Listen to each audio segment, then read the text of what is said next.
नमस्कार, the news house देख रहे हैं आप। मैं हूं आपके साथ नेहा। जैसे कि आप सभी जानते हैं कि कोरोना का संकट पूरी दुनिया में मंडराया हुआ है। ऐसे में खबरें आ रही हैं कि कोरोना की खास दवाई आ चुकी है। और इसी के साथ अगर बात की जाए तो कोरोना के कारण मध्य प्रदेश के 4 प्रमुख शहर इंदौर, भोपाल, उज्जैन, जबलपुर संभाग की जो स्थिति है वो काफी तनावपूर्ण होती जा रही है। लेकिन इसके बावजूद 60 दिनों के बाद कारोबार को गति देने के लिए लॉकडाउन में थोड़ी सी ढील बरती जा रही है, क्योंकि व्यापारियों ने कहा था कि लॉकडाउन के कारण उन्हें काफी ज्यादा नुकसान हो रहा है और उनके व्यापार पर काफी असर पड़ रहा है। वहीं कोरोना की दवा आने का भी दावा किया जा रहा है, हालांकि अभी इसके इस्तेमाल की कोई आधिकारिक घोषणा नहीं हुई। वहीं अगर बात की जाए इंदौर की, तो इंदौर में सरकारी दफ्तर और मंडियों में काम शुरू हो गया है, लेकिन आम जनता की आवाजाही पर 31 मई तक रोक लगी है। इसी की तरह अगर बात की जाए भोपाल शहर की, तो भोपाल में भी सुबह 11 बजे से शाम 5 बजे तक बाजार खोलने की अनुमति मिल गई है, लेकिन धारा 144 यहाँ पे अभी भी लागू है। घर से बाहर निकलने पर पूरी तरह से पाबंदी लगी हुई है।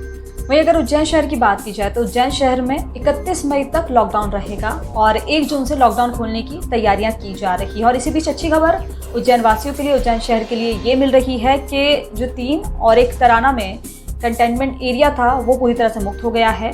और उज्जैन में कुल 614 कोरोना पॉजिटिव मिले थे, जिनमें अब तक 54 लोगों की मौत हो चुकी है और 261 मरीज पूरी तरह से ठीक हो चुके हैं, स्वस्थ हो चुके हैं। और जबलपुर शहर की बात की जाए तो 61 दिन बाद जबलपुर शहर के बाजारों को अलग अलग खोलने की जिला प्रशासन ने मंजूरी दे दी है।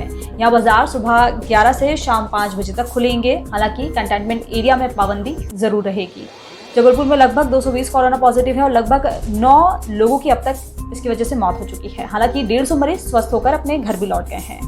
लेकिन महाकौशल, विंध्य और बुंदेलखंड के दमोह, पन्ना में कोरोना मरीजों की संख्या दिन प्रतिदिन बढ़ती जा रही है। ये एक काफी संकट की बात है, सोचने वाली बात है।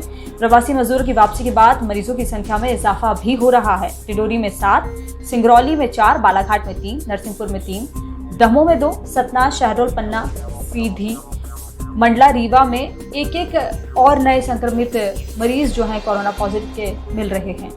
इसी बीच central drug standard control organisation यानी CDSCO की एक्सपर्ट कमेटी ने कोरोना की दवा बताई जा रही रेमडेसिविर को क्लिनिकल ट्रायल के बिना ही मरीजों को देने की सिफारिश की है।